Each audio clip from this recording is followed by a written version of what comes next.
ক্যামেরার লেন্সে ধরা পড়ল ছেলের অবৈধ প্রেম। আমি হতবাক হয়ে গেলাম যখন ছেলে ক্যামেরা নামিয়ে বলল, মা, এভাবেই আমি সারা জীবন তোমার দিকে তাকাতে চাই। তুমি আমার মা নও, তুমি আমার প্রেমের মানুষ। আমাকে বিয়ে করো। ছেলে নতুন ক্যামেরা কিনেছে। ফটোগ্রাফি তার শখ। দুজনে বাগানে বসে ফটোশ্যুট করছিলাম। আমার নানারকম পোজে ছবি তুলছিল সে। দেখো মা, কত সুন্দর হয়েছে, সে ক্যামেরার স্ক্রিনে ছবি দেখাচ্ছিল আমাকে। তুই খুব ভালো ছবি তুলিস, আমি বললাম। হঠাৎ সে বলল, মা, এবার তোমার একটা সিরিয়াস ছবি তুলবো। আমি মুখে হাসি নিয়ে পোজ দিলাম। সে বলল, এভাবে নয়, তুমি গম্ভীর হয়ে আমার চোখের দিকে তাকাও। আমি হাসি থামিয়ে গম্ভীর হলাম, তার চোখের দিকে তাকালাম। সে ক্যামেরার পিছনে থেকে আমার দিকে তাকিয়ে রইল। কিছুক্ষণ কোনো ছবি তুলল না। তুলছিস না কেন, আমি জিজ্ঞেস করলাম। সে ক্যামেরা নামিয়ে বলল, মা, এভাবেই আমি সারা জীবন তোমার দিকে তাকাতে চাই। তুমি আমার মা নও, তুমি আমার প্রেমের মানুষ। আমাকে বিয়ে করো। ক্যামেরার লেন্স আমার দিকে তাক করা ছিল, আমি মুখ ফিরিয়ে নিলাম। আমি বিশ্বাস করতে পারছিলাম না যে আমার নিজের ছেলে আমাকে এই কথা বলছে। ওসব ছবি তোলা হয়ে গেছে, আমি উঠে দাঁড়িয়ে বললাম। আমি ভিতরে যাচ্ছি। মা, আমার কথা শোনো। সে আমার পিছু নিল। আমি ফিরে দাঁড়ালাম। আমি তোর মা। তুই আমাকে জন্ম দিয়েছিস। আমি তোকে জন্ম দিয়েছি। এটা কি তুই ভুলে গেছিস? আমি ভুলিনি মা, সে বলল, কিন্তু আমার হৃদয় মানে না এই সত্য। আমার হৃদয় বলে তুমি আমার প্রেমের মানুষ গো। এই গল্পটি সম্পূর্ণ শুনলে আপনাদের পানি অটোমেটিক বের হয়ে যাবে, সো যত দ্রুত সম্ভব হাতের কাছে টিস্যু নিয়ে বসে পড়ো। বিছানার চাদর যেন নষ্ট না হয় সেটা সম্পূর্ণ খেয়াল রাখার অনুরোধ জানিয়ে গল্পটি এখন শুরু করব। তার আগে সর্বশেষ অনুরোধ, দয়া করে এমন পানি বের করার গল্প নিয়মিত শুনতে আমাদের চ্যানেলটি সকলেই সাবস্ক্রাইব করুন। ধন্যবাদ। হ্যালো বন্ধুরা, আমার নাম অনন্যা চক্রবর্তী। আমার বয়স ৪২ বছর। আমার স্বামীর নাম প্রতীক চক্রবর্তী, বয়স ৪৫ বছর। আমাদের ২ সন্তান, অভিক আর মীরা। অভিক ১৯ বছর বয়সী, কলেজে পড়ে। মীরা ১২ বছর বয়সী, স্কুলে যায়। আজ যে গল্পটি আমি তোমাদের শোনাব সেটি আমার জীবনের সবচেয়ে অদ্ভুত এবং রহস্যময় অভিজ্ঞতা। এমন একটি ঘটনা যা আমার জীবনকে সম্পূর্ণ বদলে দিয়েছে। এটি তোমাদের বিশ্বাস করা কঠিন হবে, কিন্তু এটি সত্যি ঘটেছে আমার সাথে। গত বছরের শীতের একটি সন্ধ্যায় আমি ঘরে একা ছিলাম। প্রতীক একটি বিজনেস মিটিংয়ে শহরের বাইরে গিয়েছিল। অভিক তার বন্ধুদের সাথে একটি স্টাডি ক্যাম্পে গিয়েছিল, আর মীরা তার দাদুদিদার বাসায় থাকতে গিয়েছিল। আমার তখন ছুটি চলছিল, তাই আমি সিদ্ধান্ত নিলাম পুরানো কিছু জিনিসপত্র গুছিয়ে রাখব। যখন আমাদের বেডরুমের আলমিরা থেকে পুরানো বইপত্র ও ফটো অ্যালবাম বের করছিলাম, তখন একটি ছোট বাক্স আমার চোখে পড়ল। আমি আগে কখনো এই বাক্সটি দেখিনি। এটি আমার স্বামীর জিনিসপত্রের নিচে লুকানো ছিল। কৌতূহলী হয়ে আমি বাক্সটি খুললাম। বাক্সের ভিতরে ছিল একটি পুরানো ডায়েরি, কিছু চিঠি আর একটি পুরানো ক্যামেরা। আমি প্রথমে ক্যামেরাটি হাতে নিলাম। এটি একটি অ্যানালগ ক্যামেরা, যেটিতে এখনও ফিল্ম লাগানো ছিল। আমি কৌতূহলী হয়ে ক্যামেরাটিতে দেখার চেষ্টা করলাম কয়টি ছবি তোলা হয়েছে। দেখলাম প্রায় 18টি ছবি তোলা হয়েছে। আমি ঠিক করলাম যে বাকি ছবিগুলো তুলে ফিল্মটি ডেভেলপ করাব। তারপর আমি চিঠিগুলো দেখলাম। সেগুলো যত্ন করে ভাঁজ করা ছিল, কিন্তু সেগুলোর উপর কোনো ঠিকানা লেখা ছিল না। আমি একটি চিঠি খুললাম। সেটি একটি প্রেমপত্র ছিল, কাউকে লেখা। কিন্তু চিঠিতে কারো নাম ছিল না, শুধু খুব প্রিয়তমা লেখা ছিল। হাতের লেখাটি আমার স্বামীর ছিল না। আমি আরও কয়েকটি চিঠি খুললাম, সবগুলোই প্রেমপত্র ছিল, একই হাতের লেখা। শেষে আমি ডায়েরিটি খুললাম। এটি বেশ পুরানো ছিল, প্রায় ২০ বছরের। কিন্তু এর পাতাগুলো এখনও ভালো অবস্থায় ছিল। ডায়েরিতে কোনো নাম লেখা ছিল না। আমি পড়তে শুরু করলাম, কিন্তু দ্বিতীয় পাতায় যা লেখা ছিল তা আমাকে চমকে দিল। সেখানে লেখা ছিল, আজ আমি আমার বড় ভাইয়ের স্ত্রীকে প্রথম দেখলাম। সে এত সুন্দর, এত আলোকময়, আমি তার প্রেমে পড়ে গেছি। আমি জানি এটা ভুল, কিন্তু আমি আমার অনুভূতি নিয়ন্ত্রণ করতে পারছি না। আমার হৃদয় ধক করে উঠল। আমার স্বামী প্রতীকের ছোট ভাই প্রবীর দীর্ঘদিন আগে মারা গিয়েছিল একটি দুর্ঘটনায়।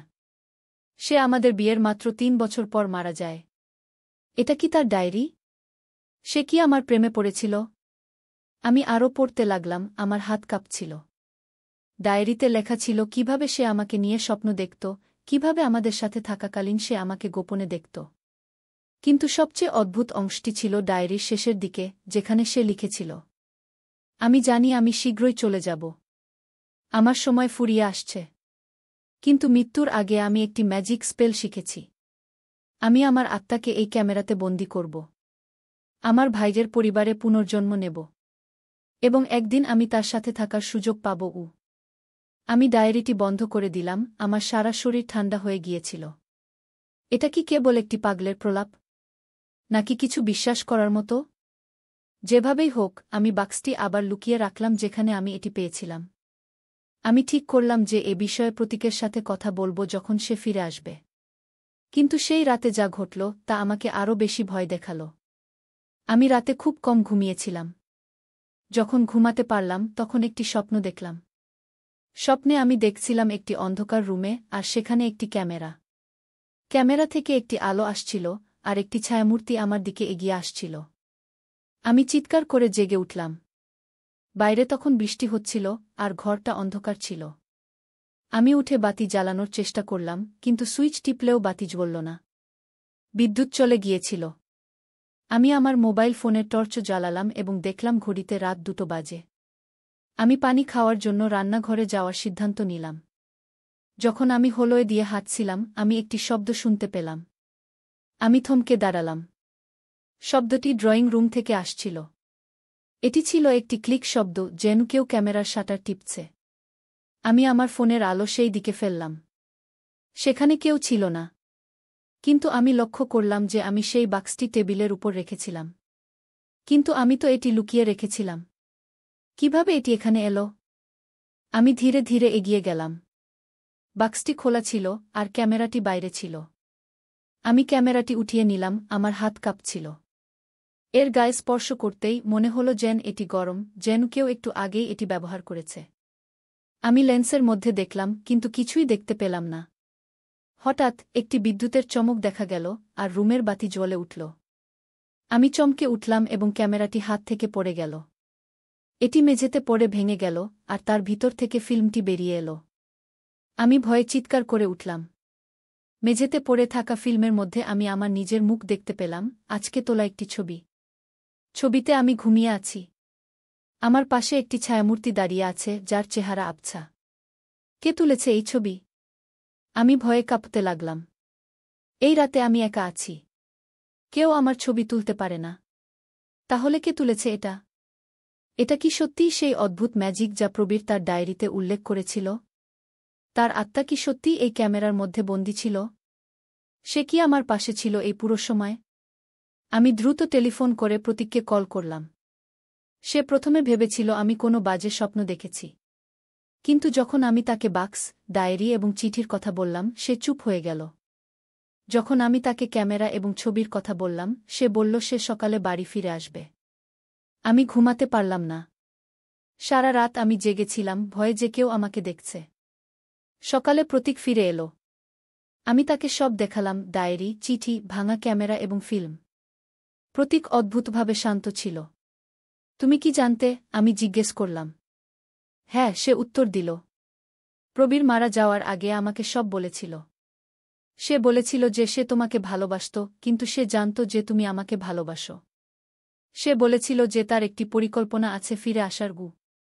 তুমি বিশ্বাস করো এই সব? আমি জিজ্ঞেস করলাম, অবাক হয়ে। প্রতীক ধীরে ধীরে মাথা নাড়ল। আমি জানি না। কিন্তু তার মৃত্যুর পর আমি সবসময় অনুভব করেছি যে সে এখনও আমাদের সাথে আছে। আমি বাক্সটি লুকিয়ে রেখেছিলাম যাতে তুমি কখনো এটা না খুঁজে পাও। আমি চেয়েছিলাম যে সে শান্তিতে চলে যাক। কিন্তু এখন মনে হচ্ছে সে যেতে চায় না। আমরা কি করব? আমি জিজ্ঞেস করলাম। আমি একজন স্পিরিচুয়ালিস্টের সাথে কথা বলেছি, প্রতীক বলল। তিনি বলেছেন আমাদের প্রবীরের আত্মাকে শান্তি দিতে হবে। আমাদের তার ইচ্ছা পূরণ করতে হবে। তার ইচ্ছা? আমি ভয়ে শিহরে উঠলাম। কিন্তু সে আমাকে চায়। না, প্রতীক বলল। সে তোমাকে ভালোবাসত, কিন্তু সে তার ভালোবাসা প্রকাশ করতে চায়। সে চায় তুমি জানো যে সে কতটা ভালোবাসত তোমাকে, তারপর সে শান্তিতে চলে যেতে পারবে। প্রতীক আমাকে বলল যে আমাদের ক্যামেরার ফিল্মটি ডেভেলপ করাতে হবে। সেই ছবিগুলো দেখে আমরা বুঝতে পারব প্রবীর কি চেয়েছিল। আমি ভয় পাচ্ছিলাম, কিন্তু আমি রাজি হলাম। প্রবীর আমার দেবর ছিল এবং সে সবসময় আমার প্রতি ভালো ছিল। যদি তার আত্মা শান্তি চায় আমি তাকে সাহায্য করতে চাই। আমরা ফিল্মটি ডেভেলপ করালাম। যখন আমরা ছবিগুলো দেখলাম আমরা অবাক হয়ে গেলাম। এগুলো ছিল আমাদের পরিবারের ছবি, আমি, প্রতীক, অভিক এবং মীরা। কিন্তু এমনভাবে তোলা যেন একজন অদৃশ্য ব্যক্তি আমাদের পাশে দাঁড়িয়ে আছে। প্রতিটি ছবিতে একটি আবছা ছায়া ছিল, যেন কেউ সেখানে আছে কিন্তু আমরা তাকে দেখতে পাচ্ছি না। শেষ ছবিটি আমাদের পরিবারের। আমরা সবাই হাসছি আর আমাদের পাশে একটি আবছা আকৃতি দাঁড়িয়ে আছে। ছবির পিছনে লেখা ছিল, আমি সবসময় তোমাদের সাথে আছি। তোমাদের পরিবারকে ভালোবাসি। আমাকে ভুলো না গি। আমি কেঁদে ফেললাম। প্রবীর শুধু চেয়েছিল যে আমরা তাকে মনে রাখি, তাকে ভুলে না যাই। সে চেয়েছিল যে আমরা জানি সে সবসময় আমাদের সাথে আছে, আমাদের পাশে দাঁড়িয়ে আছে। সে আমাকে চায়নি। সে শুধু আমাদের পরিবারকে ভালোবেসেছে। সেই রাতে আমরা প্রবীরের জন্য একটি ছোট অনুষ্ঠান করলাম। আমরা তার ছবি, ডায়েরি এবং চিঠিগুলো একসাথে রাখলাম। আমরা তাকে বললাম যে আমরা তাকে ভালোবাসি এবং সে সবসময় আমাদের পরিবারের একজন থাকবে। আমরা তাকে কখনো ভুলব না। সেই রাতে আমি আবার স্বপ্ন দেখলাম। কিন্তু এবার স্বপ্নটি ভয়ঙ্কর ছিল না। আমি দেখলাম প্রবীর আমাদের দিকে হাসছে। সে হাত নেড়ে বিদায় জানাচ্ছে। তারপর সে একটি আলোর মধ্যে হেঁটে চলে গেল। সকালে যখন আমি জেগে উঠলাম আমি বেশ হালকা বোধ করলাম। যেন একটি ভারী বোঝা আমার কাঁধ থেকে নেমে গেছে। আমি জানতাম যে প্রবীর শান্তি পেয়েছে। বাক্সটি এখন আমাদের বাড়িতে একটি বিশেষ স্থানে রাখা আছে। আমরা এটিকে প্রবীরের বাক্স বলে ডাকি। এটি আমাদের মনে করিয়ে দেয় যে আমাদের প্রিয়জনেরা কখনোই আমাদের ছেড়ে যায় না, তারা অন্য রূপে আমাদের সাথেই থাকে। কিন্তু আমাদের গল্প এখানেই শেষ হয় না। প্রবীরের আত্মা শান্তি পেয়েছিল ঠিকই, কিন্তু সেই রাতের পর আমাদের বাড়িতে অদ্ভুত ঘটনা ঘটতে শুরু করল। এক সপ্তাহ পর একটি সকালে আমি যখন রান্নাঘরে চা বানাচ্ছিলাম আমি একটি আওয়াজ শুনলাম। আমি ঘুরে তাকালাম এবং দেখলাম অভিক দরজার পাশে দাঁড়িয়ে আছে। তার হাতে সেই ক্যামেরা ছিল যেটি আমরা ভেঙে গিয়েছিল ভেবেছিলাম। অভিক, এটা কোথায় পেলি? আমি জিজ্ঞেস করলাম অবাক হয়ে। আমি এটা আমার ঘরের ড্রয়ারে পেয়েছি মা, সে উত্তর দিল। এটা অদ্ভুত ক্যামেরা। আমি এটা দিয়ে কয়েকটি ছবি তুলেছি আর ছবিগুলো অদ্ভুত দেখাচ্ছে গি। আমি ক্যামেরাটি হাতে নিলাম। এটি ঠিকই সেই পুরানো ক্যামেরা, কিন্তু এটি আর ভাঙা ছিল না। এটি মেরামত করা হয়েছিল যেন নতুন। কী ধরনের ছবি? আমি জিজ্ঞেস করলাম, আমার গলা শুকিয়ে যাচ্ছিল। এমন ছবি যেগুলোতে লোকেরা আমাকে দেখতে পারে না, কিন্তু আমি তাদের দেখতে পাই, অভিক বলল হাসি মুখে। আমি কাল বাগানে কয়েকটি ছবি তুলেছি, আর সেখানে একটি ছবিতে একটি পুরুষের আকৃতি দেখা যাচ্ছে, যাকে আমি সেখানে দেখিনি। সে দেখতে অনেকটা আমার মতো, তবে একটু বড়। আমার বুক ধক করে উঠল। কিন্তু একটু ভালো করে ভাবলাম। অভিক দেখতে অনেকটা প্রবীরের মতো। আসলে আমাদের পরিবারে অনেকেই বলতো যে প্রবীর এবং অভিক দেখতে হুবহু একরকম, যেন তারা জুডিয়া ভাই। আমি ছবিগুলো দেখতে চাই, আমি বললাম, নিজের কণ্ঠস্বর শান্ত রাখার চেষ্টা করে। অভিক আমাকে একটি ডেভেলপ করা ফটো দেখাল। এটি আমাদের বাগানের একটি ছবি ছিল। এবং সেখানে ফুলগাছের পাশে একটি আবছা আকৃতি দাঁড়িয়েছিল। লোকটি দেখতে অভিকের মতো ছিল, কিন্তু বয়সে একটু বড়। এই লোকটিকে দেখেছিস কোথাও? আমি অভিককে জিজ্ঞেস করলাম। অভিক মাথা নাড়ল। না, কিন্তু আমি তাকে চিনি। আমি স্বপ্নে তাকে দেখেছি। তিনি আমাকে বলেছেন যে তিনি আমাদের পরিবারের একজন এবং তিনি আমাদের সাথে থাকতে চান। আমি চিৎকার করে প্রতীককে ডাকলাম। সে ছুটে এলো আর আমি তাকে ছবিটি দেখালাম। প্রতীক মুখ ফ্যাকাশে হয়ে গেল। এ তো প্রবীর, সে ফিসফিস করে বলল। তোমার কাকা প্রবীর? অভিক জিজ্ঞেস করল। যিনি আমার জন্মের আগে মারা গিয়েছিলেন? প্রতীক ধীরে ধীরে মাথা নাড়ল। হ্যাঁ, তিনি আমার ছোট ভাই ছিলেন। তুমি দেখতে অনেকটা তার মতো। আমি তাকে স্বপ্নে দেখেছি, অভিক বলল। তিনি আমাকে বলেছেন যে তিনি আমাকে গাইড করবেন, আমাকে শেখাবেন কিভাবে ফটোগ্রাফি করতে হয়। তিনি আমাকে এই ক্যামেরাটি দিয়েছেন। আমি এবং প্রতীক একে অপরের দিকে তাকালাম। এটা কি সম্ভব? প্রবীরের আত্মা কি এখনও আমাদের সাথে আছে এবং সে অভিককে পথ দেখাচ্ছে? আমরা সিদ্ধান্ত নিলাম যে অভিককে সত্য বলা উচিত। আমরা তাকে প্রবীর সম্পর্কে সবকিছু বললাম, কিভাবে সে ফটোগ্রাফি ভালোবাসত, কিভাবে সে ম্যাজিকে বিশ্বাস করত এবং কিভাবে সে তার আত্মাকে ক্যামেরায় বন্দী করার কথা বলেছিল। তাহলে তিনি আমার মধ্যে পুনর্জন্ম নিয়েছেন? অবিক জিজ্ঞেস করল। আমরা জানি না, প্রতীক স্বীকার করল। কিন্তু তুমি জন্ম নিয়েছিলে তার মৃত্যুর ঠিক 1 বছর পর। এবং তুমি দেখতে অনেকটা তার মতো। এটা সম্ভব? অবিক চিন্তা করল একটু। আমি খুশি, সে বলল অবশেষে। তার মতো একটি গাইড থাকা ভালো। আমি ফটোগ্রাফি শিখতে চাই, ঠিক তার মতো। এরপর থেকে অবিক সেই ক্যামেরা দিয়ে ছবি তোলা শুরু করল। এবং প্রতিটি ছবিতে সেই আবছা আকৃতি দেখা যেত, কখনো পটভূমিতে, কখনো অবিকের পাশে দাঁড়িয়ে। এবং অবিক একজন অসাধারণ ফটোগ্রাফার হয়ে উঠল, তার বয়সের তুলনায় অনেক বেশি দক্ষ। একদিন অবিক আমাকে একটি ছবি দেখালো যা সে তুলেছিল। এটি ছিল আমাদের পরিবারের একটি গ্রুপ ফটো, যেখানে আমরা সবাই হাসছি এবং হ্যাপি। এবং সেখানে আমাদের পাশে প্রবীরের আকৃতি আরও স্পষ্ট ছিল। এবার সে হাসছিল, খুশি দেখাচ্ছিল। আমি মনে করি তিনি এখন খুশি, অবিক বলল। আমি ধীরে ধীরে মাথা নাড়লাম। হ্যাঁ, আমি মনে করি তিনি খুশি। তিনি আমাদের সাথে আছেন, আমাদের পরিবারের সাথে এই ঘটনার কয়েক মাস পর আমরা অভাবিতভাবে প্রবীরের পুরানো বাড়িতে যাওয়ার সুযোগ পেলাম। এটি বিক্রির জন্য ছিল এবং প্রতীক ভাবছিল এটি কেনার কথা। আমরা সবাই সেখানে গেলাম দেখতে। বাড়িটি বেশ পুরানো ছিল এবং ধুলো ভরা, কিন্তু এখনও বেশ সুন্দর ছিল। যখন আমরা প্রবীরের পুরানো ঘরে গেলাম, অবিক হঠাৎ থমকে দাঁড়াল। আমি এই ঘর চিনি, সে বলল। আমি এখানে আগেও এসেছি। তুমি কখনো এখানে আসোনি, বাবা, আমি বললাম। তুমি জন্মের আগেই তোমার কাকা মারা গিয়েছিলেন। আমি জানি, অবিক বলল। কিন্তু আমি এই ঘর চিনি। এটি আমার স্বপ্নে এসেছে। সে ঘরের কোণের দিকে গেল এবং একটি আলমারি খুলল। সেখানে পিছনের দিকে একটি ছোট বাক্স ছিল। সে বাক্সটি বের করল।